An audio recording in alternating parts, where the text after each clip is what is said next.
Hey, what's going on, guys? What's going on? I hope you guys are having a good night. Welcome to drboystv.com, the home for intelligent Black people.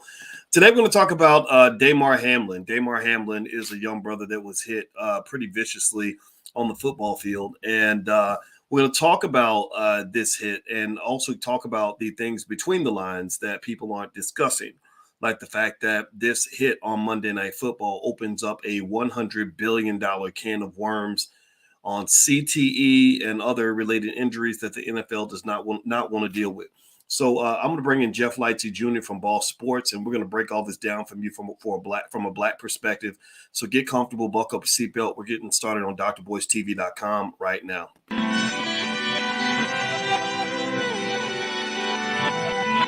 Here we are, clan the isms, cataclysm, great. Our people out here struggling, trying to make it in this state. Everybody out here doing it, but we the ones too late. Now family, we the ones who gotta delegate. Get that money in the power, never be fake. Stick to cosign for 3. What did he say? Create jobs, support our own. Educate the same and buy back your home. Got 3 degrees, triple 10. 3 PhDs, now we on the CNN. DBTV, let's talk about negligence. Ignorance is bliss, but we can turn it to intelligence. Believe none of what you hear, half of what you see. Let's break it down here on Dr. Boyce TV. Here we are. Hey, what's going on, guys? Welcome to drboystv.com, the home for intelligent Black people. My name is Dr. Boyce Watkins, and tonight's kind of a sad night. I saw a brother tonight. I don't know if y'all saw this brother named Damar Hamlin, who plays for the Buffalo Bills. And Damar was hit pretty viciously. They really he collapsed on the field. Now, some might say that maybe the hit wasn't the reason that he went down. I don't know. I'm going to talk about that a little bit more. But give me a yes or no if you saw what happened with Damar. Give me a yes in the chat if you followed what happened tonight on Monday Night Football. It was pretty tragic and pretty scary. And there's a lot of angles to this that I don't think mainstream media is ever going to hit. There's a lot of perspectives that I think can come from Black people. And also there's even an economic angle that I know is going to be really big and a huge thorn in their side. And I'm going to talk about that in a little bit. So as I get started, hit the thumbs up button, thumbs up, share, subscribe. And I got a special guest tonight who's going to join me. He is one of the great sports experts in this country. He is Mr. HBCU, Jeff Lightsey Jr. I'm bringing him on in here. How you doing today, Jeff? Hey, I'm doing all right, Dr. Boyce. How about yourself? Doing good, man. Doing good. Yeah, brother. This Damar Hamlin hit, man. That was that, or the collapse, or whatever you want to call it, man. That was sad. Did you happen to watch it live? Yeah, I was tapped in. You really didn't understand what was happening until they showed the replay. Joe Buck, Troy Aikman was doing the game on Monday Night Football on ESPN. And it took until they showed the replay for at least me, I can't speak for anybody else, for me to really understand what was actually going on. And then, obviously, the aftermath you see on Twitter, on social media with all the ambulances, and you hear about them having to give him CPR. So, I mean, Doc, I'm not a doctor or any medical professional by any stretch of the imagination, but giving CPR means that you actually died on the field, right? Like, you don't give CPR to a living person, right? Like, you give CPR when somebody stops breathing. And so to hear that he actually got CPR, like, think about it. When somebody drowns or anything, like anything that takes resuscitation means you flatlined. And so to hear that he got CPR is what was so surreal, because we've seen a lot of, yeah. Whoa. I mean, I want you to keep talking, but did y'all hear what he just said? I didn't know that. I mean, I didn't make the connection, but as you were saying that, I Googled, literally just a simple Google, when do you give CPR? And CPR, aka cardiopulmonary resuscitation, the key word resuscitate, yes, as in bring you back, is used in an emergency if someone is not breathing normally or their heart has stopped, cardiac arrest. So they said that that means either he wasn't breathing normally or his heart had stopped. That's kind of scary. Yeah, that's very scary. And so, like I said, to it, and we've seen a lot of massive collisions. We've seen people be left paralyzed from hits on the football field. A famous motivational speaker, Inky Johnson, is left with one arm that's paralyzed from an incident that happened on a football field. But as far as I can remember, I don't know if somebody can stop me if they know something I don't. But as far as resuscitating someone actually having to get CPR on the actual turf football field, I don't know if I've ever heard or seen that before. And so to hear that happened is pretty crazy, especially when the play, as far as it looked, just looked routine. I mean, we've seen way more. I mean, Marvin Harrison Jr. got hit harder in the college football playoff. He got hit harder than that. And Damar was the tackler. And so he was the one bringing T. Higgins down. And so it was a very scary situation. I am praying for his family. From the last update that I saw, that he seems to now the NFL came out and said he's in critical condition, but it seems to be on the upward trajectory. But when you're in critical condition, everything is touch and go. So I'm just praying for him and his family, man, because football is a violent game. Football is a game, like, they use phrases, and I heard Ryan Clark say this, and it was very profound the way he put this. Because when you talk about football, specifically football, but a lot of the gladiator sports, football, boxing, UFC, what are the words that they use? You're about to go to war. Gladiator. You'll die for this, right? Like, I'll lay my life on the line for my team, for my brothers and stuff. And a lot of times they get so used and so oversaturated, you forget that they are actually laying their lives on the line to play a game. They get highly compensated, but at the end of the day, they're still people. And so they are really laying their lives on the line. And so when something like this happens, it gives you a reality check into why those sayings aren't just sayings. They're actually reality. And it's unfortunate that this happened to Damar, and I'm praying for him to have a speedy recovery.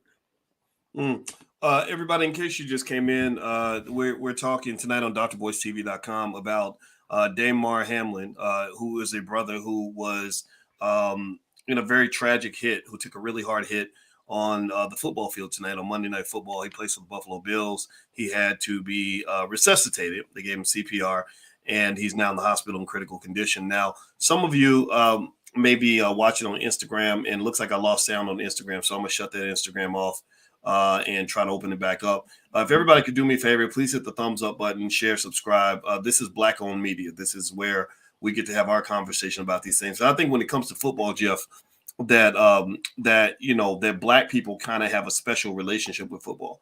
Like, if you go into a classroom full of Black boys and you ask those Black boys, what do you want to be when you grow up?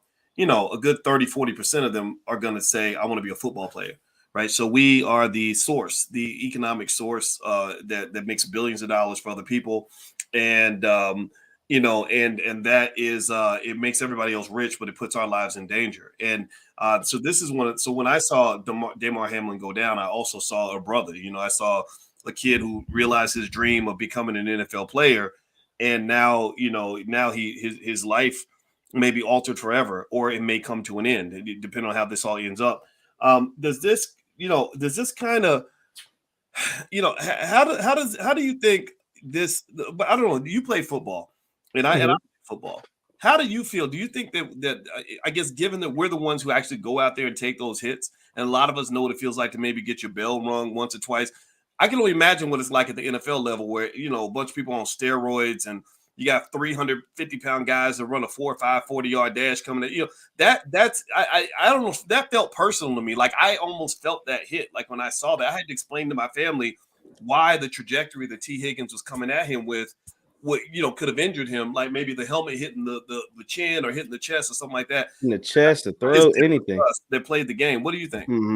Yeah, no, man. I mean, because like you said, these are the best athletes in the world. Right? Like, these are the strongest, biggest, strongest, toughest, fastest. And football is a game about toughness, right? So, and I don't want to speculate on anything, but we don't know if he had, and this is, and you got to think, this is week 17 of the NFL, meaning he's played 16 games up until this point. So you've had 16 weeks 16, 17 weeks of just getting hit and hit. He plays defense, and he's the leading tackler, or one of the leading tacklers for the Buffalo Bills. So, meaning he's doing the most hitting, hits and hits and hits, all kind of coming to a culmination at the end of the season where, just one unfortunate, really kind of weird play has caused this situation. Like you said, playing the game, and like I said, it's a game of toughness. And so, therefore, I don't want to speculate or anything, but Damar may have been suffering from a little minor injury, a little stinger here, a little thing there, a little whatever.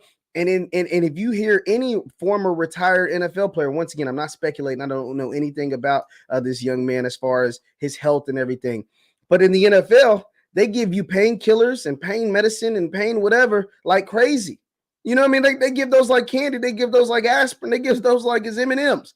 And so when you add all of those things to go with those hits, to go with the fact that every single day you're waking up in pain. I mean, we're talking about if you play defense, you're on the field 40, 50, 60, sometimes even 70 plays, where if you're on there 50 plays and you play defense, his position, defensive back, linebacker, you're going to get hit 30 of those plays. 40 of those plays. Damar has 90 tackles or 70-something tackles on the year. So that means he's getting hit at least 70 times. So it's so many variables. And that's why you don't want to speculate, and you just want to it kind of puts it all into perspective. Like I said, when they say they're laying their life on the line, meaning my job is to enforce it's literally what the game of football is. My job is to enforce my will on another man. Meaning my job is to show you that I'm bigger, stronger, faster, tougher than you. And so that means I have to do it with force. You don't win football by finesse. You win it with force. And so, like, when you see things like tonight, it really puts it into perspective. Yes, this is why these men are highly compensated. This is why the violence is what people crave. That's why NFL is the most popular sport in the country. I mean, people watch bad NFL teams more than they watch the Golden State Warriors. You know what I mean? Like, people watch bad NFL teams more than they watch Giannis and the best NBA teams. You know what I'm saying? Like, that's because, but it's because of that elements of violence is why people love it so much. Because they know, and the reason why they love it so much, the element of violence, because they know they could never withstand a series in an NFL game. They knew they couldn't. Like, if they got a basic play, a basic run play, whatever, where they had to run block or run fit or whatever, or make a tackle on a guy like T. Higgins, they wouldn't survive. And so that's why that element of entertainment is so entertaining to all the people at home. But at the same time, it is still a level of violence. Well, you know what I'm thinking, man, is that, when I'm watching this, it's interesting because I'm a money guy, right? And I've watched the NFL fight off, tens of billions of dollars in lawsuits through the years, over CTE. They had that movie that came out that Will Smith was in, and he acted brilliantly in that film. And it showed the amount of brain damage that so many NFL players take, through the years. And the NFL did a remarkable job of keeping that under wraps, kind of controlling and managing that. I mean, like, sort of making people forget that people, are that 99% of these players, literally, this is the statistic, everybody. These are black men mostly. 99% of these players have brain damage. So when you see things like the Kellen Winslow Jr. going out and raping old ladies, or you saw the guy that played for the Patriots, what I'm talking about, the other tight end, Aaron Hernandez, winning a Super Bowl and then shooting somebody at the club. And then, my wife, with her being a brain expert, we talk about what that frontal damage to the brain does in terms of killing off your impulse control.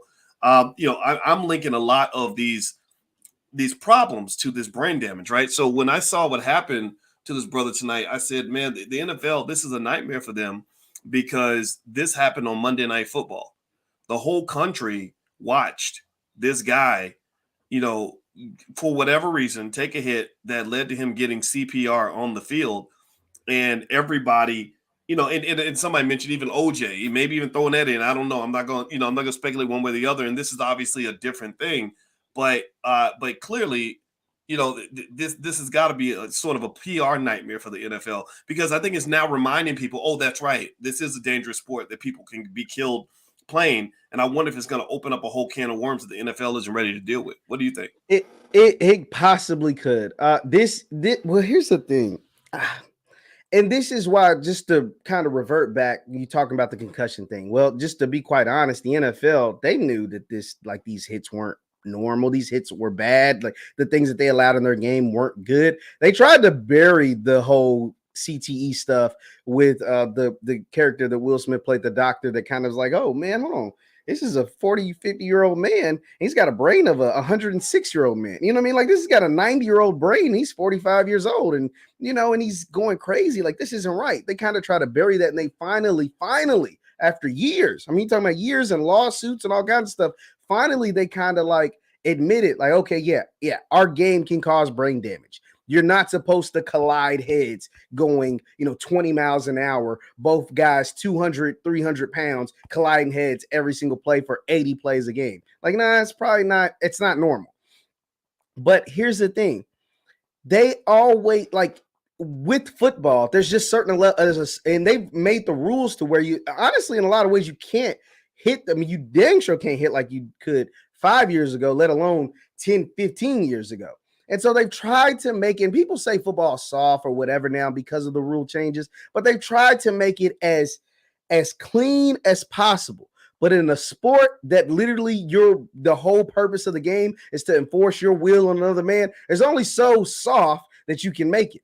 And so the NFL knew. I mean, they knew at some point. They had to know. I've had conversations with people inside of high-level football, NFL, college, whatever. Their worst nightmare happened tonight, because their worst nightmare was someone literally dying on the field.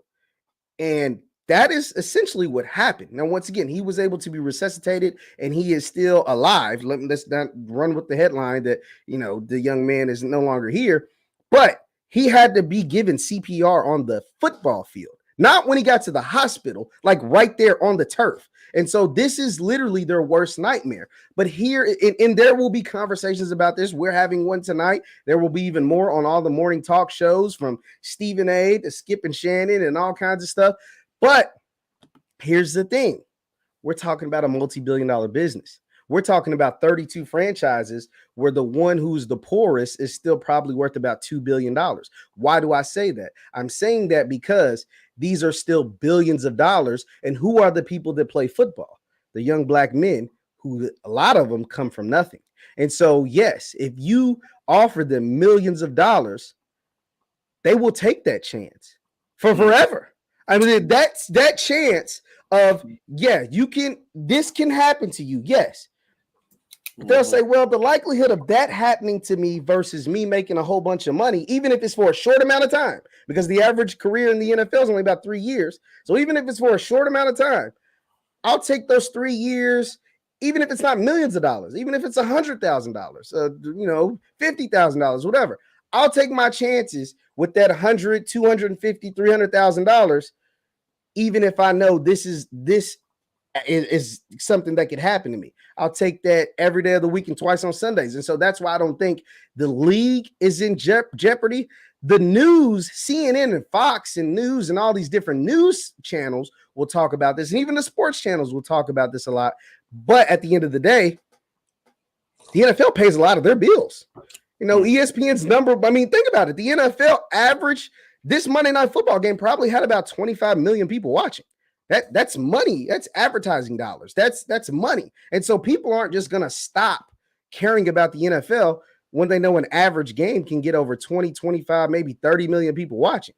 And so, there is an element of, they didn't want this to happen, but the NFL is still a machine at the end of the day, a multi-billion-dollar organization with $32 billion companies. Think about it. It's a parent company that's worth billions of dollars with 32 subsidiary companies, all worth over $1 billion themselves.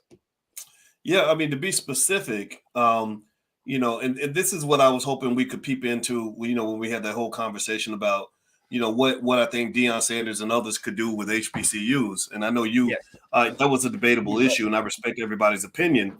But if you look at the valuations of the NFL teams, they go every single year. The NFL made $7 million last year.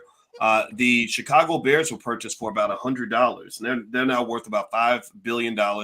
The Denver Broncos are worth about $4.6 billion. Carolina Panthers, and it's always more. I don't mean to cut you off, Doc. It's always more than that, right? The reason why I say that is because you can set a worth, but then at the end of the day, it's a bidding war, right? So honestly, that's the starting number for those teams. For example, they would say the worth of the Denver Broncos was about $3 billion. Well, they just sold to the Walmart family for about four and a half. So so you can add an extra billion on top, because that's the starting point, and it goes up until the highest bidder. So yeah, that's like the baseline, whatever that number is. But if you're talking about the Dallas Cowboys, I think they say they're worth about $8. You could probably almost double that for the Cowboys. I mean, just being honest. Yeah. And Jerry Jones bought them for a fraction of that. I think he bought them for about $150 million. Which is nothing compared to what it's worth. I mean, it's like, imagine you buy a house for $150K and it's worth $8 million now. That's a pretty good house. As soon as you buy it. It goes up as soon as you buy it. It's not like a 5-year return on investment. No, it's like you buy it for $1 million or whatever, and then as soon as the closing's over, it's now worth 2.5. Just with not doing anything. That's how NFL franchises are. That's how they operate. Right on. Well, everybody, I'm talking to Jeff Lightsey Jr. from the blackballschannel.com. And also, I'm going to give you his Instagram and Twitter and everything so you can follow him. We're talking about this terrible hit that happened tonight with Damar Hamlin, who plays for the Buffalo Bills. And Damar, we're praying for him. We hope that he recovers okay. He collapsed on the field. They had to do CPR. I think the whole country's talking about it. And I believe Black people should have a special conversation, because we're sending our sons out there to play football. And Jeff, I'll tell you, man, the hard part about it is, I'm a hypocrite too, if you want to call me that, because I love football. I'm an Ohio State Buckeyes fan, and I was all into the game the other day, and I felt like my team got cheated and whatnot. And, and of course, I had haters online saying that I thought you supported HBCUs. You went to Ohio State, and I was like, you big dummy! I created the Black Business School. Like, I'm running HBCU. Like, come on, get away with all that nonsense. But the thing is, though, it's like I remember, when I saw that game, when I saw what happened today, I did think about the Ohio State game, because something happened in the Ohio State game that really bothered me. If you remember, Marvin Harrison Jr. was absolutely killing Georgia. Georgia could not stop him. And then he was taken out of the game when he was basically given a concussion, where the ball was thrown to the back of the end zone. It kind of hovered in the air. The defender started running. He wasn't making a play on the ball at all. He was literally aiming for to knock the shit out of him to make him drop the ball. So Harrison drops the ball and gets a concussion. They take Harrison out of the game. That's when Georgia marches back and actually is able to win. And I thought that I want to get your opinion on it as a sports guy. I'm open to all perspectives on this, but I thought it was BS, man. I thought it was a bunch of crap. I was like, wait a minute. So you're telling me so you're catching the ball in the end zone.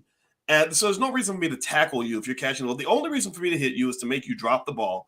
I'm not even looking at the ball. I'm looking at you. I'm targeting you. The key word, the operative word being targeting, right? I'm targeting. You are my target. The guy that couldn't even see the ball. All he saw was Marvin Harrison, and he hits him so hard that they called a targeting penalty, and then they say, oh, it wasn't targeting. So my thing is, I don't understand why those hits would be even legal. Meaning, if you're talking about taking the violence out of the sport, at the very least, if I'm the defensive back, I should be required to be trying to get the ball. I shouldn't be trying to destroy you. If my goal is to destroy you, then I'm going to eventually injure you. And if I'm a coach that just wants to, I hit up my homeboy, Curtis Conway, who played for the Chicago Bears. And I said, hey man, I said, so it sounds to me like if I'm a crooked coach and I want to win the game, all I do is find that one player that we can't stop. And I send one of my thugs out and I say, when he's going to catch the ball in the end zone, hit him so hard that he gets a concussion, and then they're going to make him get on the sideline, and then we'll get a chance to win. I didn't like that, man. I think hits like that's that. That's actually a plot from the TV show All American. It actually happened. There we go. So everybody, I wouldn't be the first person to try it. I thought it was BS, man. But just in all seriousness, though, if you're talking about these injuries these guys are taking, it seems to me that hitting should be almost the way maybe you look at killing, right? Killing is bad unless you have to do it or unless you're killing an animal so you can eat, right? Or even when you're hunting, they say it's better if you're just killing animals just to kill them, then that's not cool. But if you're killing animals because you got to eat, then that's acceptable. So I almost feel like with football, maybe hitting could be seen as the same way. You hit a guy if you have to, but to just hit him just because, like you're sitting in the end zone, I ain't trying to get the ball. I'm literally, my number one goal literally is I want to knock your damn block off to the point where you drop the ball. That's a recipe for disaster. I mean, a defensive player, because he's not focused. Yeah. He's not bracing for the hit. He's looking at the ball. So he's defenseless, and you're targeting him. Why would that be allowed? Well, that play in particular, the reason why they picked up the flag is because he led with his shoulder. And so, and what they said was he hit Marvin more in the shoulder as opposed to his helmet. So, like, helmet to helmet is like the number one no in football. Like, you can do helmet to knee, you can do helmet to arm, helmet to chest, but helmet to helmet, that's because those are where the brain injuries are occurring, both for the offensive player and the defensive player. It affects the defensive player just as much. Like when they hit someone in the head like that, it affects them just as much as the guy that they're hitting, right? So, like, because in that play particular, the young man from Georgia hit Marvin with his shoulder, more across his shoulder, and when Marvin fell to the ground is when his helmet hit the ground. And that is a lot of that also is a lot of the causes for a lot of the brain injuries in football. It's not even initially the first hit. It's when the men are hitting this solid, hard ass ground, right? And then on turf fields, under the turf is concrete, like literal concrete. So essentially, when you're getting hit one way, and then you're still 200, 250, 300 pounds falling flat, essentially on concrete, not on pillows, not on even softer grass. It's concrete. And so therefore, that is where also a lot of the injuries, and not just head injuries, but even lower extremity injuries and things like that happen as well from hitting the ground. So that is why that particular play didn't happen. But it's funny because as you were describing that, all I kept thinking about was the All-American plot that is taking place on CW, and it's just like hilarious. They had a coach, they had a bounty, and that also happened in the NFL too. They had bounty gate with the New Orleans Saints. That's what got Sean Payton suspended for a whole year, where the defense coordinator of the Saints were paying players essentially, like, if you knock somebody up, the players and the coach was in on it. They would have a pot, and the first player to knock someone out on the other team won the pot. They won the pot of money. So it might be $20,000 in there or $50,000 in there or whatever. And then they would like up the ante if it was like a special player. So I think they had the big bounty on Brett Favre one year. And so say if the normal bounty is $50,000, I think they upped the ante to like $100,000 or whatever. And it actually got them in a whole bunch of trouble for that. But yeah, man, I mean, it's a violent sport in and of itself, but especially when you have guys, teams, and or players specifically targeting you to take you out. That just can't happen. Well, and I think with the Damar Hamlin hit, it's kind of like I get it, right? Like you and I both play football and we love the sport, and and there are certain ways of playing the sport that we became accustomed to as football players, what I want to say is I want to say thank you to my mother. Because my mother actually many years ago said, I don't want you playing that sport. I don't want you out here getting hurt. You're going to play something else. You're going to do track, basketball, whatever. And I did all the sports. I played a lot of sports. Football was actually my favorite. And the football team recruited me pretty heavily because I had a lot of muscles and I was faster than every single player on the Ballard High School football. Did I ever tell you about that, Jeff? You told me that. Yeah, I ran the 100-meter dash against all the fastest guys on the football team, and I beat all those fucking dudes. But anyway, so when they saw me, they saw I was in the weight room a lot. I had some muscle tone, and I had some speed. they were recruiting me, and my mother was like, "No, I don't want you playing that sport."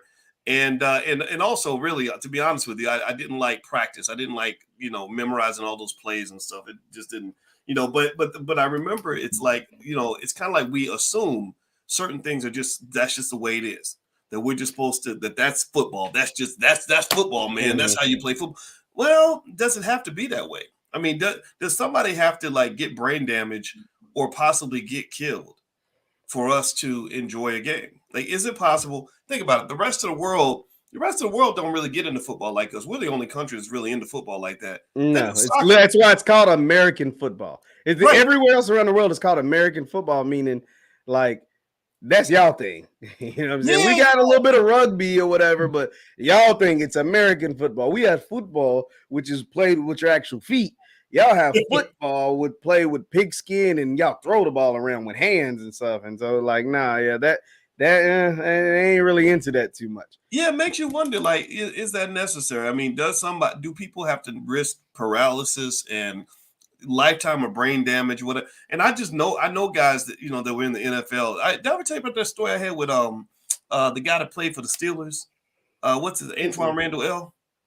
No, what happened? I don't know. So I was at an event and I was speaking, and Antoine was Eton Thomas, who played for the Washington Wizards. Yes. And me and Antoine were sitting in the hallway waiting to be introduced, and we were going to be on a panel together. And I'm sitting here looking at him. I'm looking him up and down, and I'm thinking, wait a minute, you're not that big. I said, I could have played for the Steelers. I could have won a Super Bowl, because he wasn't that. He was very. I mean, you never would guess that this guy was, a Super Bowl champion. And so we just talked, and he's a great guy, very intelligent. And I said, hey, man, so, this CTE thing, are a lot of players affected by the CTE thing? And he said, oh, all my friends have it.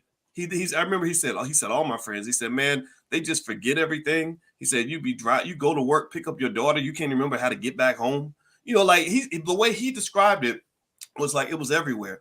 And I was like, man, really? Wow. And that really affected me because remember, he played for the Pittsburgh Steelers, which was where CTE was discovered in Pittsburgh. Yeah. So it's crazy, right? So I just didn't think anything else of the conversation. I was just kind of like, wow, that's amazing. And also we have the Indiana connection. We both went to Indiana. And so about a year later, I opened up USA Today, and on the cover, the headline of USA Today was a quote from Antoine Randall L., where he said, I wish I had never played football.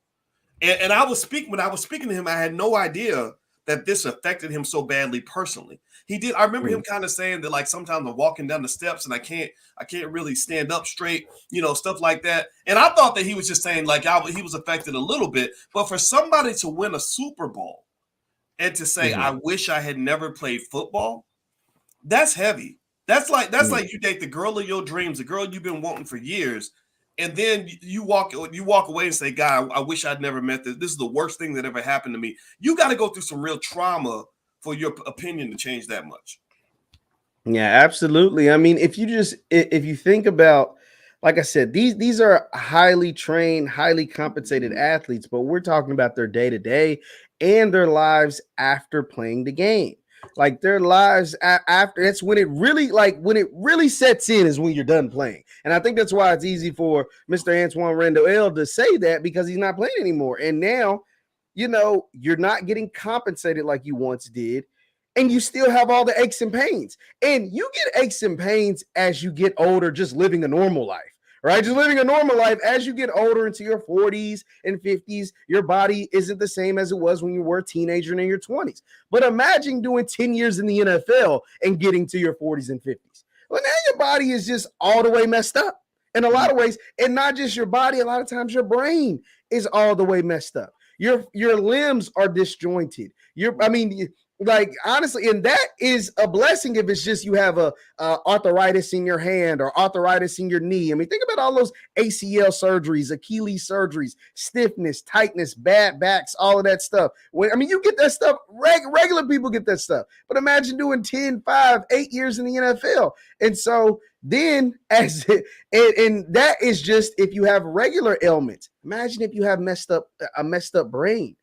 And think about how bad your brain has to be when you have literal NFL Hall of Famers, superstars, guys that won Super Bowls, guys that made millions upon millions of dollars, guys that are running multi-million-dollar businesses currently, that are putting bullets in their own chest, writing suicide notes saying, I need someone to check out my brain. So they shoot themselves in the chest so they can have their brain examined because they know something is wrong. These are men that are not just worth millions of dollars, but running million-dollar businesses or $1 million deals currently, shooting themselves in the chest with gold jackets, Hall of Fame, meaning you get praise and adoration everywhere you go. Literally shooting themselves in the chest, purposely not doing it in the head because they want their brain examined. They want to donate their brain because they know something is wrong with them. That's what the game has brought to a lot of people. Let me put an image on the screen for everybody. And by the way, I'm speaking with Jeff Lightsey Jr. from the Black Boss channel. And I'm going to put Jeff's Instagram up, and I want everybody to follow him if you get a chance. Does anybody know this face? His name's up there, so I give you a little chance to cheat. Who's that on the screen, Jeff? It's Mr. Dave Durson. Yeah. Member of the 85 Bears. Yeah, when you told that story about shooting the guy that shot himself in the chest to get his brain examined, you were talking about Dave Durson, I assume, right? Absolutely. Him and Junior Seau did something similar. NFL Hall of Famer. And Dave, it's funny. Dave's story was also personal to me because I knew a woman who was dating Dave at the time, and I remember she would call me and talk about Dave a lot, and she talked about the fact that he was a very intelligent man. He wasn't a knucklehead at all. He didn't blow his money. He didn't do stupid things with his life. He made really good choices and was a really successful businessman after he finished the NFL. He actually ran a multi-million-dollar company. He had gone to Notre Dame. He was an academic All-American, and he was Man of the Year in the NFL. That's pretty impressive. Right? And if I'm not mistaken, too, Doc, Dave Durson also held a position with the league. Like he did some work I think he either worked for the league or held a position with the league. So like he was still actively involved with the game when everything went down. Yeah. And I still remember that it was like, let's say it was a Tuesday, and my friend who was dating him, she called me. She would call and complain about him. She was mad about something because I think Dave had proposed to a lady and was going to get married. And she said, "Can you believe this Negro's getting married? He didn't tell me that." And I just remember hearing Dave. And I was like, okay, this guy sounds pretty impressive, but it sounds like he pissed you off. And then literally about a week later, that was when I saw the news story where he killed himself, and he shot himself in the chest so that his brain would be preserved, because he was even in light of his, the struggles he had, he was aware and alert and intelligent enough to know something ain't right.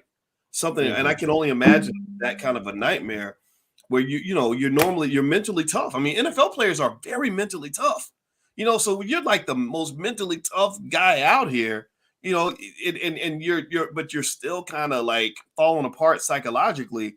That's gotta be the scariest thing in the world for these poor guys. And I think, and you talk about Junior Seau. I mean, how old was Junior Seau when he died? That guy was a beast. Junior Seau was in his mid-40s. He was a Pro Football Hall of Famer. He was a business owner. He was a father. He was someone that was revered in the San Diego area. It was revered, and in his community where he's from. He went to USC, Southern California, Los Angeles. I think he had some businesses out there in LA. Had a lot of good things going for him. And then you cut on the TV one morning and you saw that he had committed suicide and wanted to have his brain examined, as far as to have research done to it, because he knew something was wrong. Yeah, I don't know, man. I think it is so tough because we all love football, and a lot of us grew up playing it. There are these vast systems all throughout this country, and this is the economic side of these sports that I think everybody needs to see.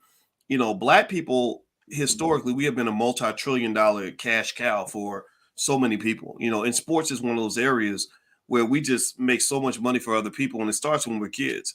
I remember being 7 years old and getting recruited to play in, these peewee leagues or whatever. And And it's a perfect system. You know, you get all these little black boys out there, and some white kids too. White kids play football too, and you get a chance to see who the superstars are. So if you stand out, you know, in the little Pee Wee league, then by the time you get to middle school and high school, everybody knows about you, and then they start recruiting you and start bringing you to these camps and developing you and getting you ready for the next level. So it's almost like a farm. It's like a gigantic farm system, and they're preparing you, you know, to become, you know, this like profitable asset, you know, this asset for somebody else.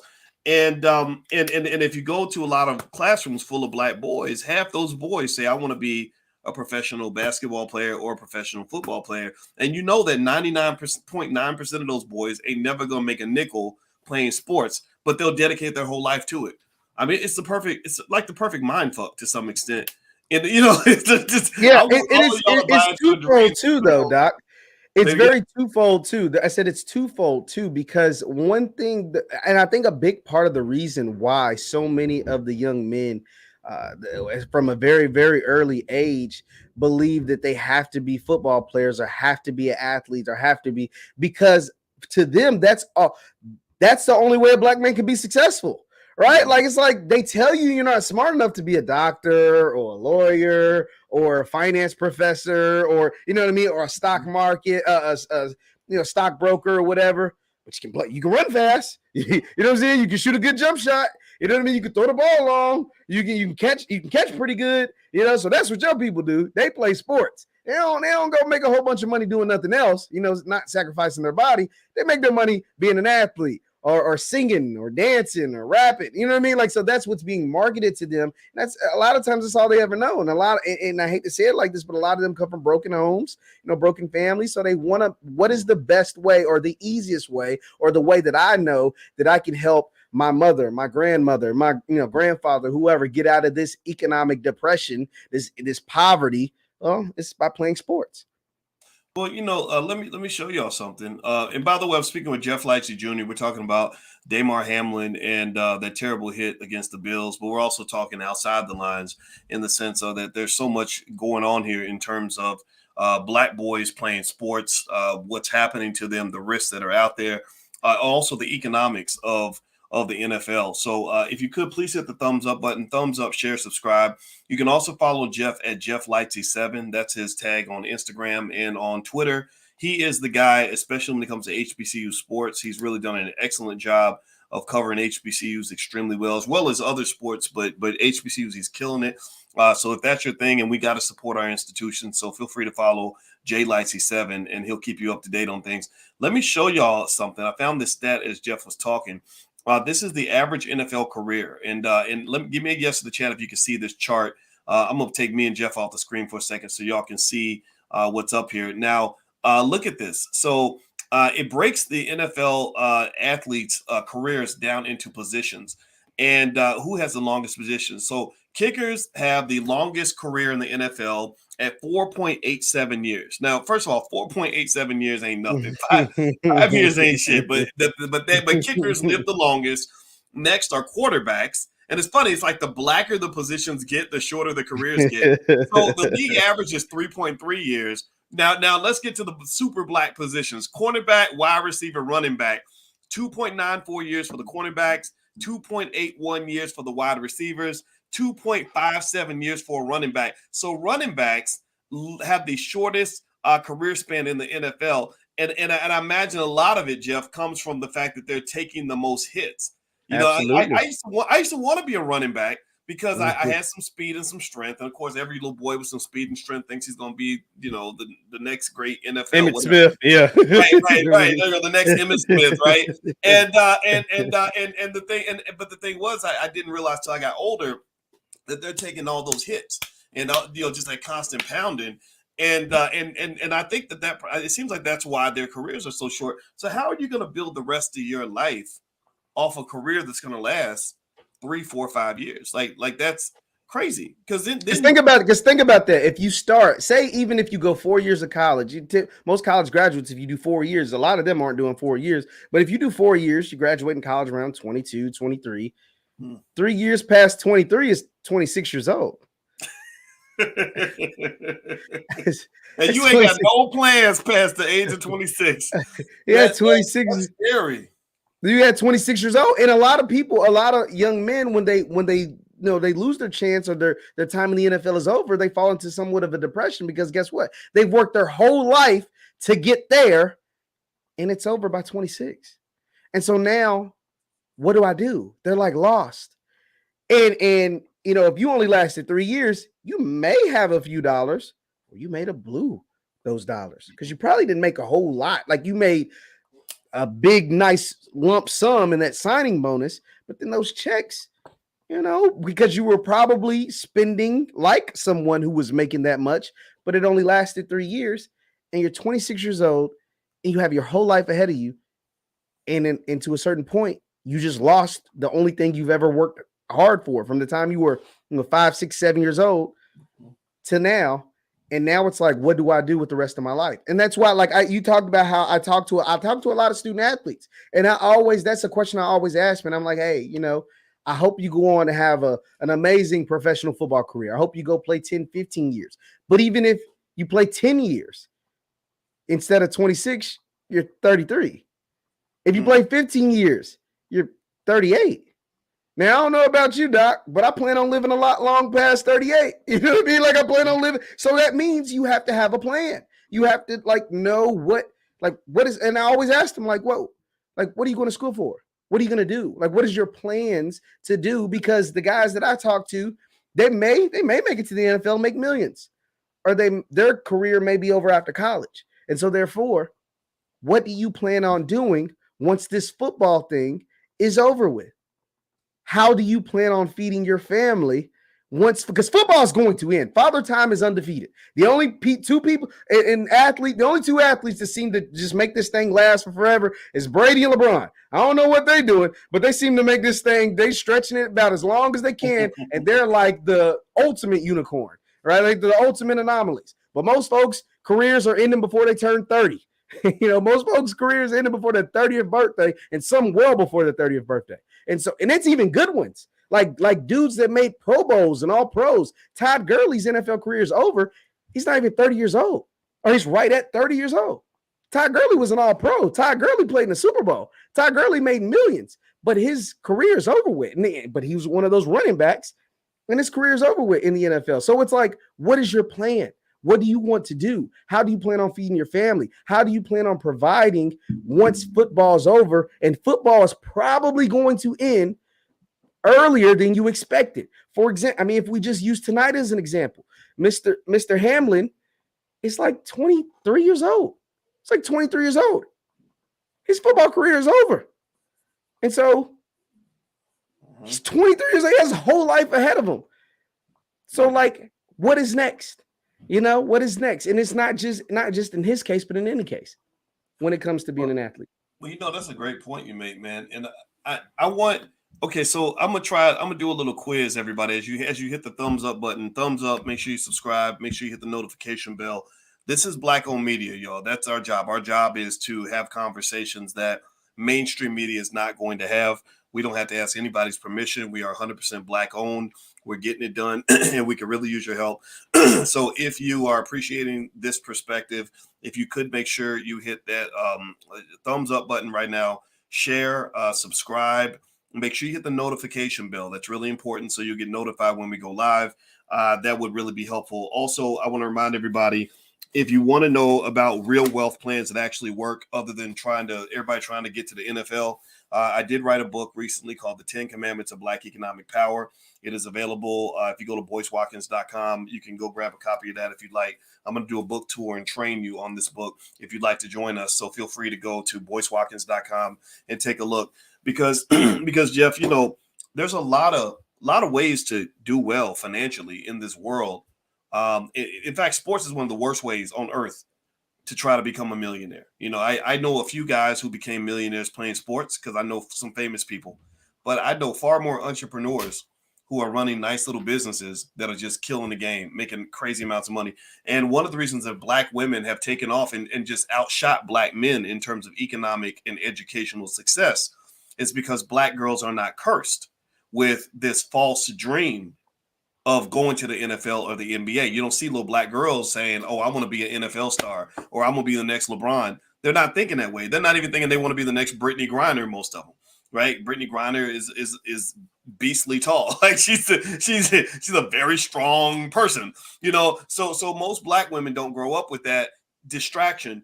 And I see so many genius black boys that it'd be better if we could do both, right? Why not play sports? Sports is a great metaphor for life, by the way. If you've ever played sports, you'll know sports teaches you all about hard work. Sports teaches you about teamwork. Sports teaches you about goal setting. Sports teaches you about mental toughness. Sports teaches you about all different kinds of things, even operating on code. Like if we took what we learned in sports and how to operate as a team, and you apply that stuff to business and to life, you'll win all the time.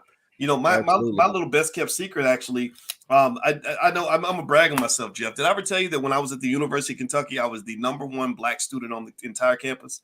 Did I ever tell you that? Yeah, you told me that. You told me that. My mom might have told you that once or twice. I'm gonna brag about that forever. But let me tell you, okay, so let me quit being a narcissist for a minute and make my point on that. But my secret was I literally took things I learned from playing sports, particularly running track, and I just applied it to life.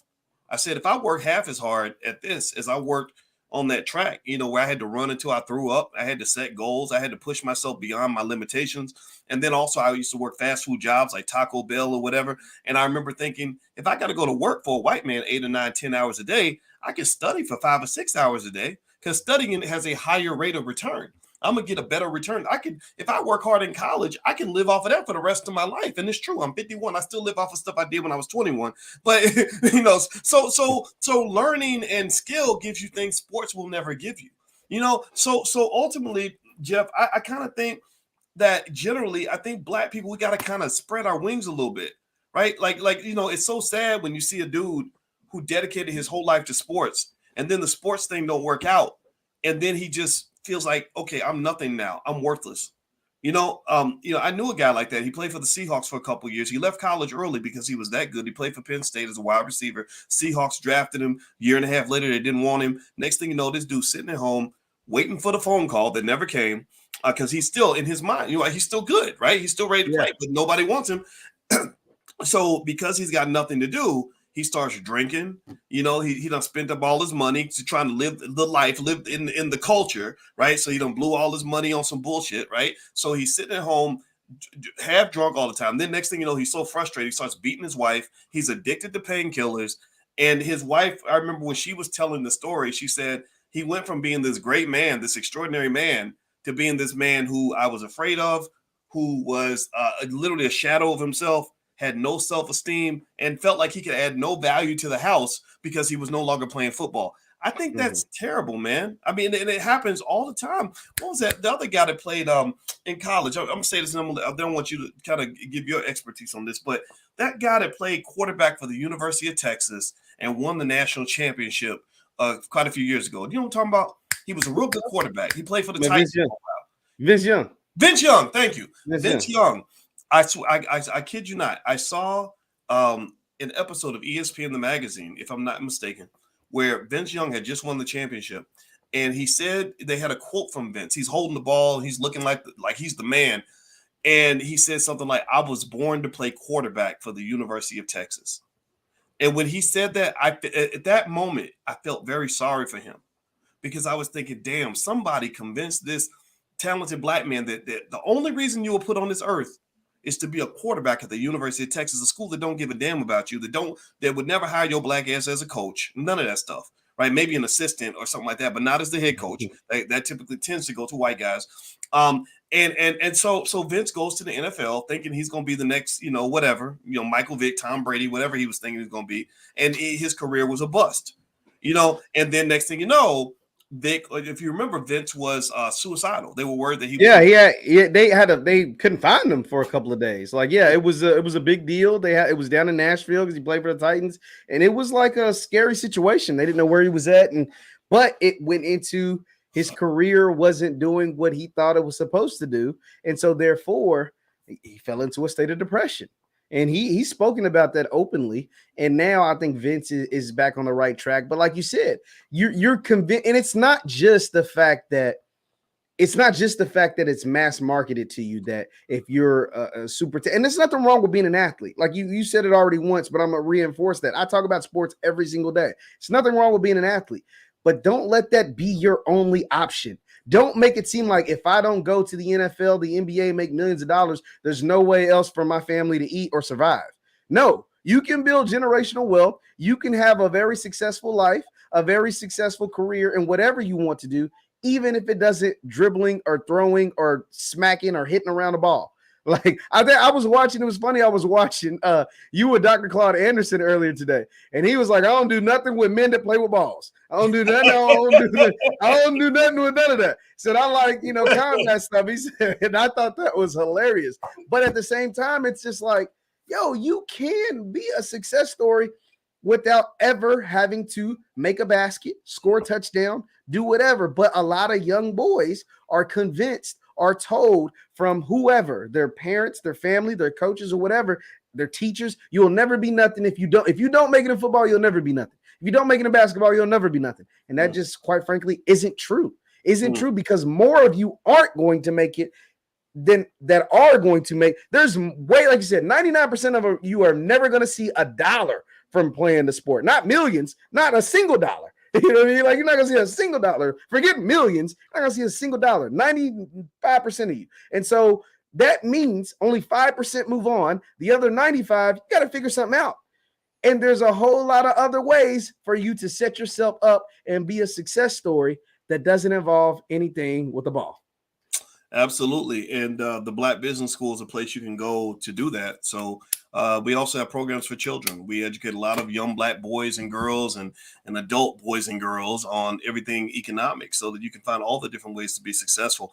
What I'm really hoping for is, instead of aiming to just be the player, I don't want to be the player in somebody else's game. I'd rather be the person that gets to design the game that other people play.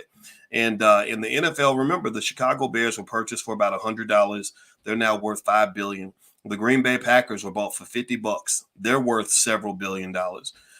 And what I will never understand for the life of me why we don't have more of our celebrities that are complaining because they can't get ownership of an NFL team. Well, why haven't you started a league? If they were able to turn this into a $100 billion entity within a couple of generations, well, what are you going to do? What are you doing now that's going to be worth $100 billion in a couple of generations? Or are you just searching for jobs? So that's something I think we have to shift in terms of our mindset, because Jerry Jones ain't never going to take no hits to the head. Jerry Jones, Jerry Jones, an old man, he made more money than every single player on that field combined, I'm sure, this year. Yeah, so absolutely. Jerry Jones. He's cutting the checks. Anybody that can cut $100 million checks, like, think about that. Like, we look at these contracts and these numbers are massive. Patrick Mahomes had a $500 million deal. Dak got a $160 million deal, $40 million a year, $50 million a year. Well, somebody's got to cut that check. And so think about it. If I'm willing to give you hundreds of millions of dollars, fully guaranteed, meaning if anything happens to you, it's guaranteed you're going to get it no matter what, I got to be making a hell of a lot of money to guarantee you $200 million. If I can guarantee you $50 million a year, if I can cut a check for you for $50 million a year, how much money do I have to be making? And you're just one player. We're talking about 53 players, another coaches that make millions. I gotta be making a whole lot of money to have 53 players that are making hundreds of thousands of millions of dollars, another 25 coaches making hundreds of thousands, some millions of dollars, another 15, 20 scouts or scouting management making hundreds of thousands, if not millions of dollars, and I'm cutting those checks. Gotta be making a whole lot of money. Well, you know what? It's funny. Jerry Jones, I looked up his net worth as you were talking. We get excited when a player gets a $100 million contract, $200 million contract. Well, Jerry Jones is worth $13.8 billion. So he's worth more than Oprah and Oprah and Diddy and Dr. Dre all put together. He also is so rich that check this out. So I looked at the Dallas Cowboys payroll. Jerry Jones is so rich that he paid Dak Prescott $40 million this year. He paid Tyrone Smith $12.2 million. Ezekiel Elliott got $15 million from Jerry Jones. Zach Martin got $14 million. Michael Gallup got $11.5 million. DeMarcus Lawrence $13.3 million. Micah Parsons $4.2 million. Anthony Brown $5.1 million. I could keep going down the list. There's about 4 or 5 names that I did not mention. So process this. He's got about 30 or 40 people that he pays probably 100 times more than the average surgeon. and he still got money to burn, and he ain't never had to take no hits to the head. He ain't never had to worry about no injuries. He doesn't have to worry about getting cut from the team. In fact, I would if they were cutting players from the Dallas Cowboys, I always said they need to trade the owner. They need to cut Jerry Jones because he's ruined the franchise. But it doesn't matter. He can have a mediocre performance. Pay attention now. NFL players have to be on top of their game. You got to play like extremely well, and even then, you can still get cut next season. Because you get hurt or whatever, because you're going to get hurt. Sports has a 100% injury rate. There's a 100. Think about it. There's very few things that is 100%. No, sports, specifically football, is a 100% injury rate. Nobody does not get hurt. Everybody gets hurt, specifically football. But even in basketball, is 100% injury rate. So therefore, you're going to get hurt. And depending on who you are or how valuable you are to the team is whether you can survive that injury. Meaning you can survive, meaning come back the next day. Damn, the next year, come back the next day. Some people get cut in week 8, in the middle of the season, or get traded or whatever. So, Doc, I want to ask you this because since we're on the topic of sports and money and stuff, a lot of people get mad when you bring up the fact, because I read the comments and stuff, and they'll get mad when you say, why don't you start your own league? Or why are you, begging for a job? Because think about it, the NFL, they can't force teams to sell their teams to black people. And quite frankly, they just won't. Even if they could, they just wouldn't.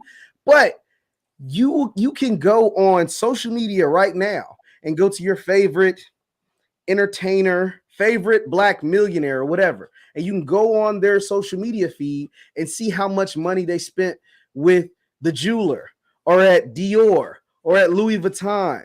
And I just think, and I just wonder, and I'm like, because there ain't no discounts at those places, by the way. Like you're not getting a discount. They might throw in a scarf after you spend $100,000. They'll give you a $50 bottle of champagne and throw you an extra scarf, but they ain't cutting you no damn discount. You ain't getting 50% off at Louis Vuitton store. That's just not how it works. And I just always wonder, like, these people have these millions of dollars. Like, what would it be like the group economics? Why doesn't somebody cut a check for Ice Cube in the Big 3 league? You know what I mean? Because he is a black-owned sports league. Or why doesn't someone team up like Cube? I like what you're doing. Let me be an investor in that. Let me own one of the teams in the Big 3, or let me get in on that, or let me, or let me start up my own thing. And all of these people with millions and millions of dollars, we're gonna go blow it on Gucci, Louis, or whatever anyway. So why don't we just take our 2, 3, 4, 5 million? You get 2 million over here, 2 million over here, and before you know it, we got $50 million in capital, and just start something, or invest in something. Why is it that you don't think that happens more often? I think it's low self-esteem. We have low self-esteem in a lot of ways, and we're trained to pretty much follow behind the white man and everything that he's got in place. Like I don't think it takes a certain culture, a certain mindset to be an institution builder. For example, I was reading this book called How the Jews Invented Hollywood, an Empire of Their Own. And it's a book that I have all the students in the Black Business School. I tell them that that's required reading, not because we're on some more anti-Semitic stuff, but because I want them to understand the mindset of people who have nothing, who build powerful things. So in the beginning of that book, they tell you stories about 4 or 5 abused, broke Eastern European Jews who had nothing in their home country. They came to America looking for opportunity, looking to create something. And each of those individuals, the first one, they say his mother died when he was a baby. He was peddling, oranges on the street corner. His father died when he was a teenager. And then he went on to start Paramount Pictures. And then They told another story of somebody else. And it's a terrible story. It's just like a story, like being in the hood, like literally living in the trap. Like, he went to jail. His father got killed in front of him, blah, blah, blah, blah. Same type of stories we might tell. And then they'll say, and then he later on started 21st Century Fox.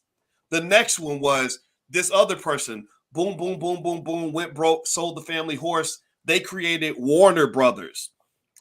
This one, boom, boom, boom, boom, boom. Tragedy, tragedy, tragedy.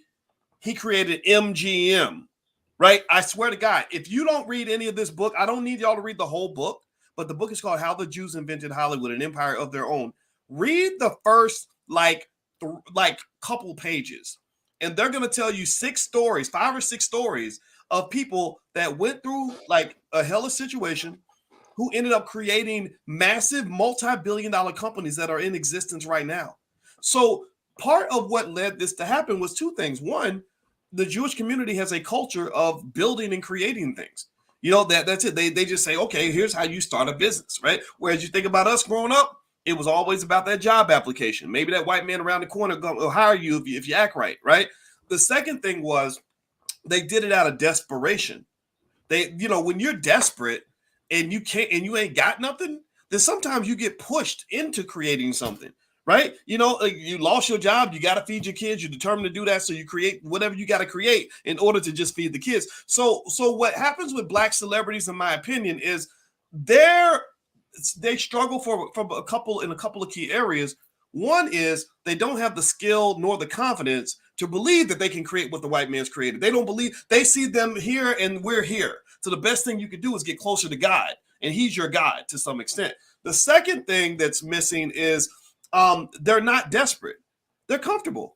A guy like me, white people don't like me that much. Shit, half all Black people don't like me, right? So I got to create something. In order for me to have anything that's relevant, I'm not really good. I was never really embraced into certain institutions. Maybe it would have been easier. Like when I was at Syracuse, yeah, they wanted to get rid of me because I was not a cultural fit. So what that did was that made me say, well, screw y'all. I'm going to go create something on my own. I know I can do this and I'm going to make it happen, right? But not everybody has that. And so I just really think that that's the issue with the celebrities. They don't have the skill, nor do they have the courage. Nor do they have also remember this, we have a society that's built on instant gratification. So if you tell somebody, okay, you can either go be lit tomorrow and go sign this major deal with this big corporation, and then everybody's going to give you all these accolades or whatever, or you could go and grind quietly on some raggedy ass business that nobody wants. And then in 10, 20 years, it'll grow into something. Most people might choose option A. There's instant gratification to saying, I just signed a $100 million deal with the Dallas Cowboys, or I just signed a $50 million contract to do a new movie with this major studio. It's not so sexy to say, I'm going to go over here and create this little business that's going to not get any respect or any support from anybody I love. Remember, in the Black community, we don't really look up to that so much. Like when you have a relative that says, I'm starting my little business, people just kind of make fun of you, and and people won't support you. They'll just show up and try to borrow money when you start making a couple dollars, so it's kind of a lonely journey. Like even when I built my business, it was a lonely journey. None of my relatives understood what I was doing. Half of them thought I was crazy for defying the white man. They didn't have no money really to support me. They didn't have the skill to support me. So I was kind of doing it by myself. That's hard. That's a journey for you got to be tough to do that. So what I say in this whole journey of building and wealth and all that is I'm just looking for a few good men and women, because I don't believe that there will ever be a day where the majority of our people are going to think that way, because it's not easy to do. It's not. The reason what made me ask that, and I love that, because I read these stories and I listen to these different people talk, and it's white people, and like Kevin Plank, he's the creator of Under Armour, right? I think Under Armour right now, if you Googled it, it's probably a $5 billion company, right? But Kevin Plank wasn't even a rich white man. Like he was just a white man that played football at the University of Maryland. He's a walk-on, and he was just created this thing, these dry fit shirts, these lightweight shirts, and he was able to make it now, like I said, a $5 billion company. Once again, not someone who come from a whole lot of money. I also think of these fashion brands that these rappers wear. These are like whether it's Chrome Hearts or Supreme. Like Supreme was literally a red box with the white letters Supreme on white t-shirts. and they got Joel Santana and Jim Jones to wear it one time. They say, hey, we'll pay you $10,000 to wear our shirts and we'll take some pictures of you. And now Supreme's a $1 billion company or whatever. So I'm thinking, like, why is it that like these people can create these things and we have all the talent? Like, they got to borrow us for the talent, right? Whether it's sports, fashion, music, whatever, they got to borrow us for the talent. But where is the black version of Under Armour or the black version of Nike? Or the, you know what I mean? Like, or the black owned version of, now I get it. There's some white supremacy that goes along with that as well, as far as like hindering and they do little janky moves to kind of like hold you back. But at the same time, it's like, damn, like why haven't we created that brand, that whatever? And then as soon, or you'll get someone that'll create a Rockaware or whatever, and it's hot for a while, or a Fat Farm or whatever. But then either one or two things happen. Either they sell it to the highest bidder, that happens, or your own people turn on you and they say, oh, that's not cool anymore. Well, why ain't it cool anymore? Why is it that Ralph Lauren Polo can be around for 100 years or Nike can be around for 50 years? Or Adidas, like, why didn't that never not turn cool? You know what I mean? Like, why is it that the black, the cross colors and the Karl Kani's and the whatever, why do those get lame? But these other institutions, Louis Vuitton and Gucci and Dior or whatever, stay around for forever. I don't know.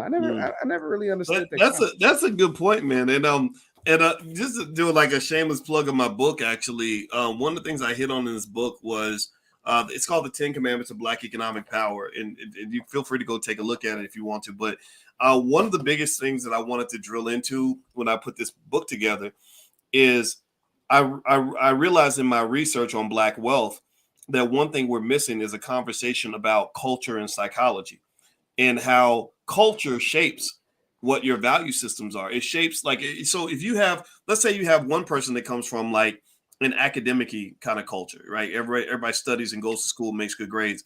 Another person comes from a thug culture, you know, where you just get it how you gonna get it, right? And both of those people wake up and say, okay, the rent's due. I need money today. Well, the way they both go about solving that problem is going to be very different. You know, one guy says, hey, I'm gonna go down to the university and see if I can get a position as a, you know, an adjunct or whatever it is, you know what I mean? Or, you know, and the other guy's gonna be like, okay, I need to get me a Glock and, you know, find somebody, you know, slip ski mask, yeah, right, go sling some dope or whatever. So ultimately, like what you're talking about really fostered a lot of thought, because what happens is that we have to really take accountability for saying, you know, what does a wealth building culture look like, and how do I create that? Like, at least in my own family, I don't know if you can create it for the whole Black community, because there's too many. We're targeted. There's too many people out there that make money off of Black people being ignorant. So there will always be ignorant Black people, because somebody's gonna get caught in that trap. There's always gonna be Black people in prison. Always gonna be Black people, you know, falling for the okie doke, whatever, right? But if you're out of that loop, if you're out of that matrix, then you have to find your community outside that matrix. And that includes really knowing what a wealth building culture looks like. So a lot of this book, you know, the 10 Commandments of Black Economic Power, was all about culture. And I brought this up yesterday because we were talking about the death of the rapper from 3 6 Mafia. What's Gangsta Boo. Gangsta Boo is a lady. Yeah, the death of Gangsta Boo. And again, I didn't speculate on how she died exactly. I know that the media has speculations. I'm gonna let that people go read that. But I went back and found an article where Juicy J from 3 6 Mafia basically said, because I said, I wonder if drugs were part of that culture, you know, because remember they had that famous song "Sipping on Some Scissor," right? And so I just read the effects of the scissor of what scissor does to your body and codeine and all that stuff. And then I found an article where Juicy J said that basically 3 6 Mafia fell apart because of the drug culture. He said, you know, we had this multi-million-dollar opportunity. Remember, pay attention now. This is Black wealth. This is wealth gone, right? So they had these $1 million, maybe $1 billion opportunities, and but because of the drug culture, they just lost track of that. And he said, when we were sober, we could all get along and we were on code. We could make plans together, do business. When we were high or whatever, people weren't showing up to work. Everybody was off code. Like, so literally, like this book, I kid you not, everything in this book is all about saying, like, what does it mean to be on code? Like, if we're all a team, it's like a football team. You know, think about it like that, right? in order for a football team to win, if the Cowboys are going to win a Super Bowl or if Georgia is going to win the championship, all the players have to know their assignment. They got to show up to the game on time. They have to play their position well, and then the team can win a championship. The team can't win if half the team is off getting high, and then the other half is showing up late, and then some of the players are off doing their own thing, and some of the players are showing up out of shape. Well, that's what the black family ends up looking like when you try to start a business with a bunch of raggedy ass people that ain't really trying to accomplish nothing, or trying to, or maybe their egos are out of whack, and so their mental health isn't quite there, or maybe you're fighting each other all the time, or somebody borrows money from their relatives and doesn't pay it back. Like, just all these things break down systems, right? So the ability to have a system and maintain that system is really one of the critical elements to being able to build wealth. And any major corporation, like for example, the Chicago Bears were purchased for $100. They're now worth $5 billion. Chicago Bears is a system. It is an organization. All the players are on code. All the coaches are on code. All the owners are on code. Every one of these NFL teams isn't just athletes. It is an organization. That means that you have a system where everybody operates on code. If you don't have, and they're even making money even when they're not winning. They are a terrible football team, but they still made a whole lot of money this year playing terrible football. That's what it means to be on code. That's a system, people. So, Jeff, I want to ask you a question. And by the way, I'm speaking with Jeff Lightsey Jr., everybody. We were talking about the unfortunate hit of Damar Hamlin tonight, but we just kind of end up talking about everything because we're black and that's what we can do. And it's our platform, so we do what the hell we want. Everybody should please follow Jeff at JLightsey7 on Instagram and Twitter. Jeff is a great guy. He is Mr. HBCU Sports. He is a hell of a journalist and a hell of a black man. So if you could take a moment, please, and go follow him. And give me a yes in the chat if you're going to go follow Jeff on Instagram. And also, please hit the thumbs up button, thumbs up, share, subscribe, etc. Now, let's get back to Damar Hamlin. I want to ask you about this one last thing, Jeff. I saw this Skip Bayless, that white guy that's on that's always arguing with Shannon Sharp. That he got some heat for some comments that he made about the Hamlin injury. Did you see any of that? Yeah. So Skip, he I hate to laugh, but Skip was essentially posing the question. He's like, yo, y'all suspending the game. Like, essentially, why? Like, this is the end. Like I said, this is the end of the season. This is week 17. This is a Monday night. And these teams, I'm pretty sure both of these teams have games on Sunday. And so it's like, how can you suspend or postpone the game? Meaning, even if you push it to Wednesday, then these teams will have to, Buffalo will have to fly back to Buffalo just to end up playing a game on Sunday. It just almost seems impossible. But he just took out all sensitivity to the fact that Mr. Damar Hamlin is right now currently fighting for his life. You're talking about football when we're talking about a young man's life. Like, you're talking about, how's the NFL, the logistics, how are they going to work out the games when they have games on Sunday and today's already a Monday and blah, blah, blah. This young man's in critical condition. Like, this young man come on. He was given CPR on the field, and so therefore there was some form of non-breathing, something that took for them to give him CPR, resuscitation. And you're talking about football. So it was just very distasteful, very ugly, very just insensitive to the whole entire situation. And that's why he's getting a ton of backlash all over social media, even just as of right now. Yeah, I kind of feel like he shouldn't have said that. Right? I mean, it's not a terrible question in the sense of like, I was surprised to see an NFL game just canceled like that. They rarely do that, but what it really alerted me to was it made me wonder what else happened that made this occur. Like what, because NFL players are, again, they're very physically and mentally tough. They see guys get injured all the time. You've seen scenarios where they might even pray for a guy, who's even being taken away on the stretcher, ambulance on the field and everything. But you've never seen the players react that way, and you've never seen the league react that way. And so it did make me wonder, like, what was going on. And in case anybody wants to know if an NFL player has ever died on the field, from the research I found, the last the death of an NFL player on the field was a guy named Chuck Hughes, who died in 1971. So that's 50 years, apparently, since a player actually died on the field. And the fact that they were giving him CPR means he was either unconscious or his heart had stopped, one or the other. And that all those scenarios are scary. And so, I think it was Skip Bayless. What do you think about Skip? I mean, do you think this Skip is, okay in what he does? Do you think he's kind of a jerk? I mean, with Shannon and whatnot. What's up? Yeah, I mean, the Skip has always been known to degrade black men.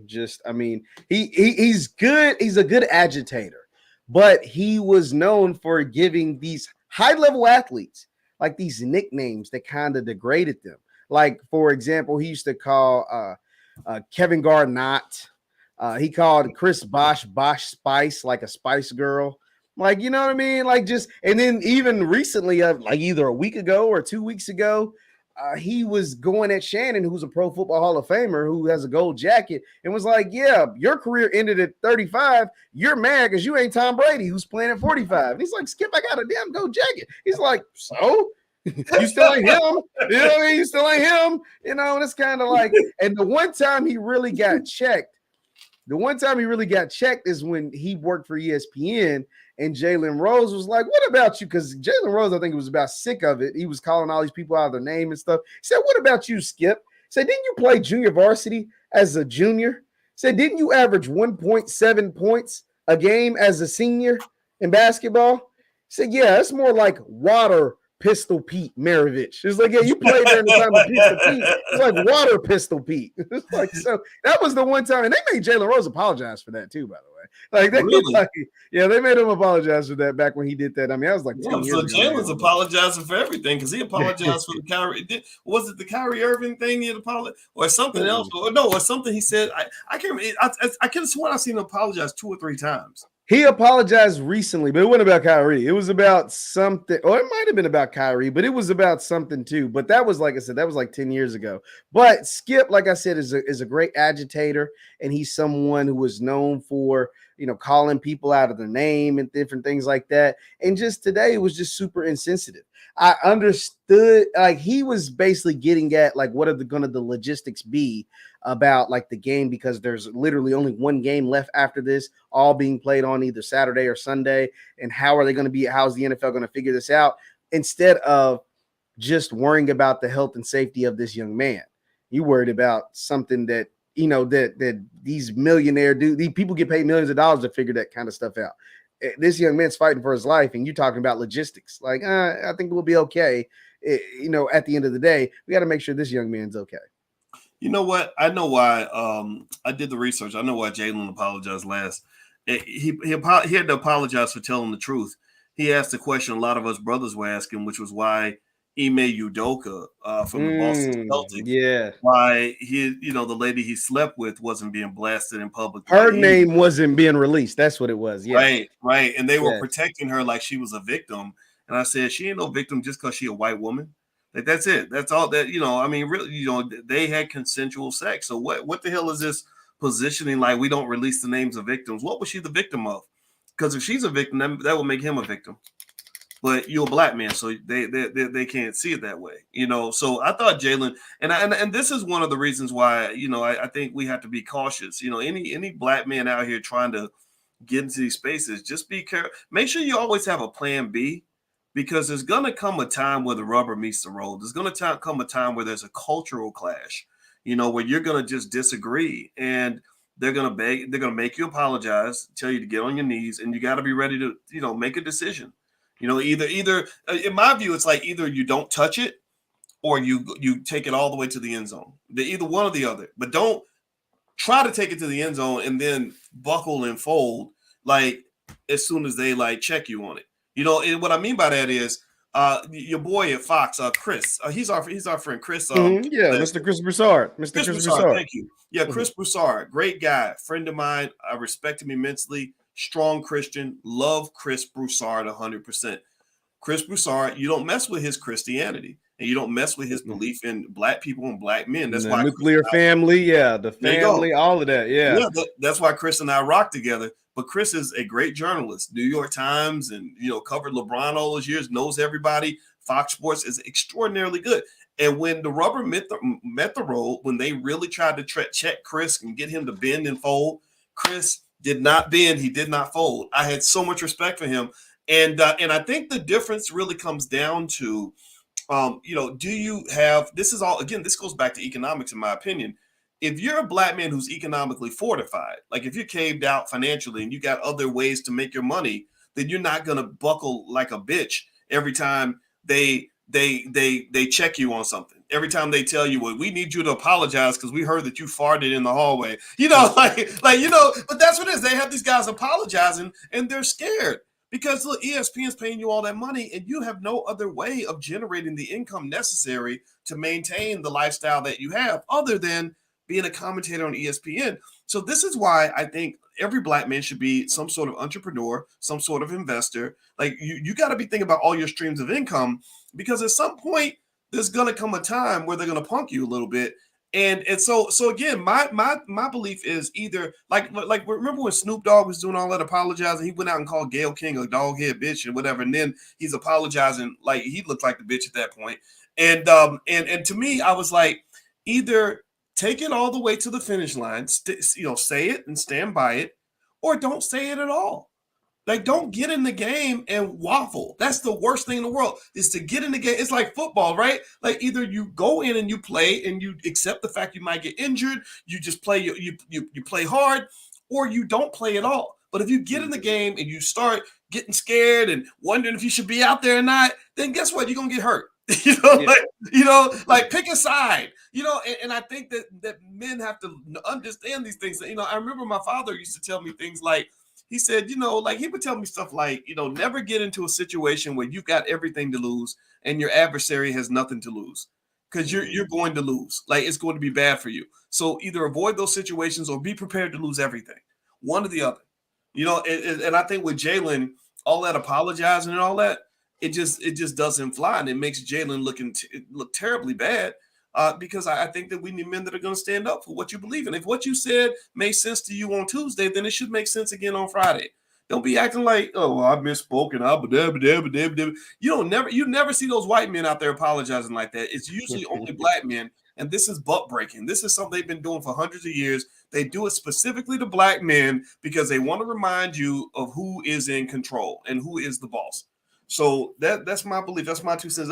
Jeff, I'm going to let you get the last word, man. We've been on here for a little while. We've had a really enlightening conversation. I've learned a lot. And by the way, this is Jeff Lightsey Jr. He does Ball Sports, but you also have a show in Louisville. What's it called? Yeah. I just have I have the Victory Formation Sports Show right over on my YouTube channel. I do some local radio in the city of Louisville. So 35KY Sports Show in Louisville, Kentucky. So yeah, we do a lot of good things. Like I said, I talk sport. That's why I'm not here to disparage anybody from playing sports. Sports teaches you a whole lot. It teaches you teamwork, teaches you how to deal with different personalities, teaches you structure, discipline, all those great things. I just want to say, prayers to Mr. Hamlin, man. He has a budding career.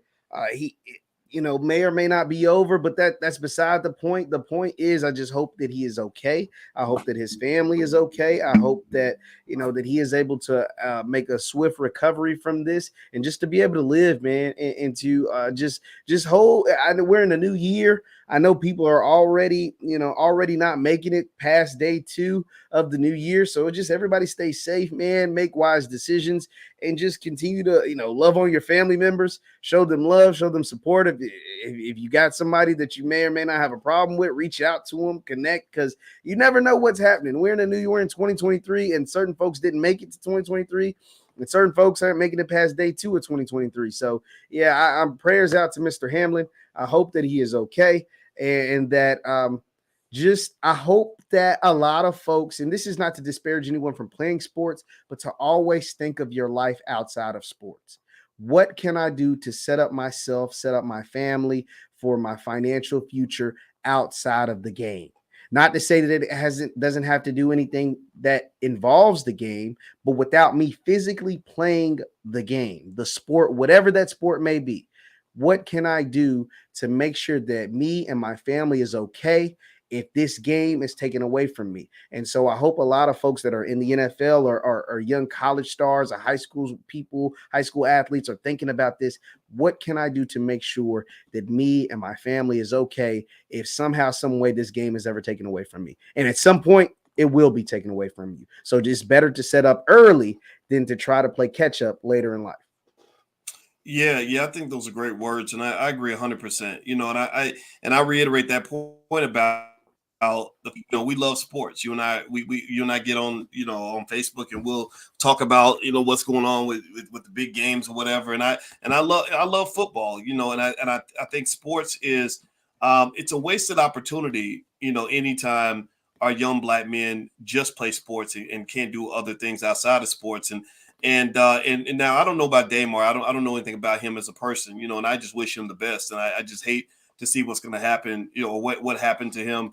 And let's just first and foremost hope that he has a good recovery. Now, I think in terms of the black community, I think we've got to really think carefully about our relationship with sports and football. I think that this tragic incident happening on Monday Night Football, it was a clear and ugly reminder to millions of us what can go wrong, in this sport. And it's okay. Now, if you understand the risk and that's the risk you're okay with taking, then all power to you. I wish you the best with that. But just know you don't have to take that risk. There's so many ways for our young men to be successful outside of sports, and we're the best at it. When we really put our minds to it, we kill it. Look at the guys over at Earn Your Leisure. They're just young black men just killing it. And I love it. I love seeing that because that's, to me, I like that because it's like, there's so many ways you can win that don't just involve literally getting concussions to your brain. Like brain damage is not the only pathway to success, just like slinging, ain't the only pathway to success. And sometimes we get caught up in believing that that's the only thing because that's what's marketed to us constantly. So I think we should just make sure we market a different set of ideologies. I think if you have a son, if he plays sports, let him play sports, but also let him consider all the damn sports. Grant Hill, his father played for the Dallas Cowboys. He told his son he had a choice. He could have played any sport because his father was great at sports too, but he chose basketball. Maybe instead of basketball, remember we could dominate golf. Tiger dominated golf. So literally the greatest golfer in the history of the world is a black man. If we play more tennis, John McEnroe said that if black men played tennis the way we play basketball and football, we would take over the game. When Venus and Serena, you see what they did in tennis, right? So why in the world would we limit ourselves to just the sports where your damn block might get knocked off, and you can't remember your birthday anymore. I really think, and then if you do play football or any other sport, remember there's so many things you learn and you gain as a football player that can apply to anything you do in life. Michael Jordan is now worth billions of dollars because basically he took the same championship level attitude that he had in basketball and he applied it to business. That's it. That's why Michael Jordan makes more money now than he ever made as a basketball player. And he was the highest paid out there, toward the end of his career. But literally the amount of money he makes now dwarfs what he made back then because it's an attitude. I read Jordan's book, Jeff, when I was 22 years old because I wanted to learn how to win at that level. I was like, man, this is awesome. I'm inspired by this. I didn't care about his politics and all that so much. I just looked at the fact that this man stole championships from grown ass men. He took Patrick Ewing's championship. He took Barkley's championship. He took Gary Payton's championship. He took Karl Malone's championship twice. He just said, "Give me that trophy. That's mine." And I said, "That's what I'm talking about. I love that." So I read his book and I said, "Okay, when I see somebody winning on that level, you got to understand." And Jordan mentioned that actually in his book. He said, when you're winning at a high level, it's not because you're getting lucky or just getting in the right situation. See, people that are powerless think that way. They think, oh, it's just luck, or you had the right situation and you were blessed. No. He said it's a philosophy. It is a commitment to excellence. It is just saying, okay, I want to be the best basketball player on earth. So if everybody else is practicing 3 hours a day, I'm gonna practice 5. And that's what Jordan said. He said whatever everybody else is doing, I did more. He said that when I stopped doing that little bit of extra, that's when I went from being an extraordinary player to being average again. So in general, I would just say that everything a black man needs to know about success in life about 80% of that can come from sports. Maybe 90% of it, and then the rest is just book knowledge. But so just understand, we can still love sports and be great at sports. But there's a point where the sports is going to disappear, and then you start playing the real game. And the real game is the game of life. And Absolutely. that's the one where the stakes are high, because you're 32 years old and you can't feed your babies, and that sucks. That's a terrible feeling. That's like a real life or death game for a lot of guys. And I just think we got to prepare them to play that game of life at a high level. So that's my 2 cents. I hope everybody will also consider subscribing to the Black Boss channel. That's a platform that we do have, and literally all the content is made by Black men only, because we want to hear from Black men and we want Black men to have a chance to speak. So the blackbosschannel.com is that URL.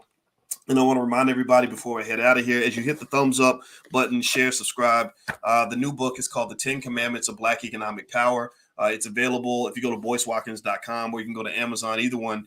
It's out there and you can take a look. I'm going to do a book tour in the spring. I will let you guys know when I'm coming to your city. Last but not least, this podcast, you can find it on Spotify or Apple. If you look for the Dr. Boyce Breakdown, you can find it that way. So thank you all for listening and hanging out with us tonight. We will see you all tomorrow. And thank you again, Jeff Lightsey Jr. From the Black Boss channel, from Victory Formation. Mm-hmm. Is that the name? Okay, yes. Mm-hmm. And also, what's that channel in Louisville that you're on, man? 93.9 in Louisville, 93.9. 93.9, The Ville, right? Mm-hmm. Yeah, there we go. Cool. All right, guys. So have a good night, everybody, and we'll see you soon. So take care. We'll talk to you later. Peace.